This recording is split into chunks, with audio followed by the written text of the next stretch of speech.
Okay, so have you ever seen something online and thought, what if this got a little too real?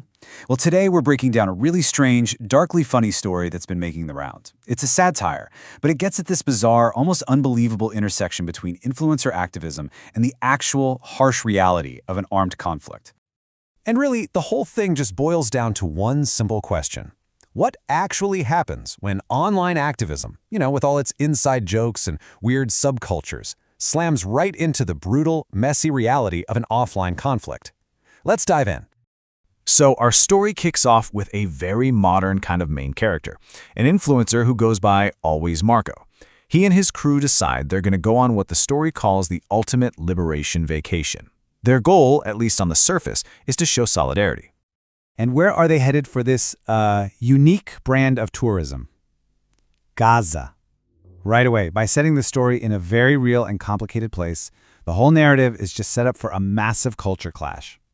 And you can tell the story has a sharp, critical tone from the get-go. It sarcastically calls their destination the Hamas Disneyland. So right there, it's framing their trip not as some serious mission, but more like a visit to a political theme park, totally detached from what's actually happening.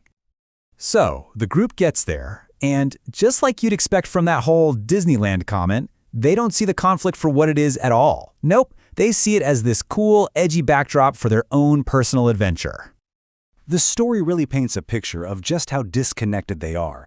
It says they see rockets lined up not as deadly weapons, but as pretty Christmas decorations. And the armed militants? They're not soldiers in a war, they're catwalk models. It just shows this deep, deep romanticization and a complete failure to understand where they actually are. And then Always Marco drops the line that sums up their entire worldview. Boys, this is it. This is paradise. And he follows that up with a call to action that sends this story into truly weird territory. Let's go gooning. And this brings us to the very heart of the story, what they actually plan to do to show support. It's this ritual that they think is some powerful form of protest, but it's completely alien to the culture and the place they just walked into. Okay, so we have to be really clear about what gooning means, specifically in this story. In this narrative, it's defined as the public act of sexual self-stimulation. And this is presented as their unironic, chosen method of political protest. Yeah. And where did they decide is the perfect spot for this ritual?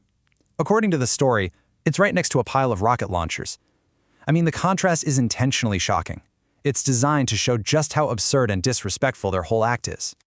As they're doing this, the story says they have a chant, and it perfectly captures their entire philosophy. Down with Zionists, up with dopamine. It's this wild mix of a political slogan and a shout-out to personal chemical pleasure. It kind of suggests their activism is just as much about their own gratification as it is about any cause.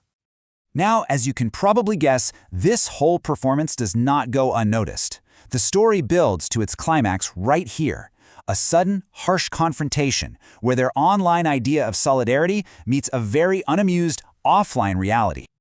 So picture this. The story says they're completely in the zone, totally absorbed in what they're doing, halfway through their session when their entire world gets flipped upside down. And that's the moment Hamas militants, the very people they claim they're there to support, storm in. And their reaction, according to the story, is just pure, unadulterated disgust. What is this degeneracy? And the result is swift and just perfectly ironic. They get arrested, not by their enemies, but by the people they thought were their allies. The story just hammers home this tragicomic twist. Their ultimate gesture of solidarity got them thrown in cuffs by the very group they admired. The end of the story is what really brings the whole point home. It highlights this massive, uncrossable gap in ideology between these online supporters and the actual real-world militants. And this final exchange just says it all.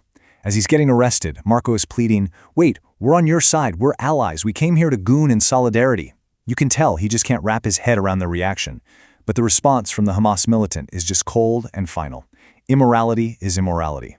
For them, it's simple. The act itself is a violation of their values, and the intention doesn't matter one bit. So let's just recap this whole wild ride. It's basically a 4-act tragedy, or comedy, depending on how you look at it. It starts with a naive plan for a liberation vacation. Then comes the delusional arrival in paradise. That leads to the climax, their bizarre act of solidarity. And it all ends, almost inevitably, with their arrest by the very people they thought they were fighting for.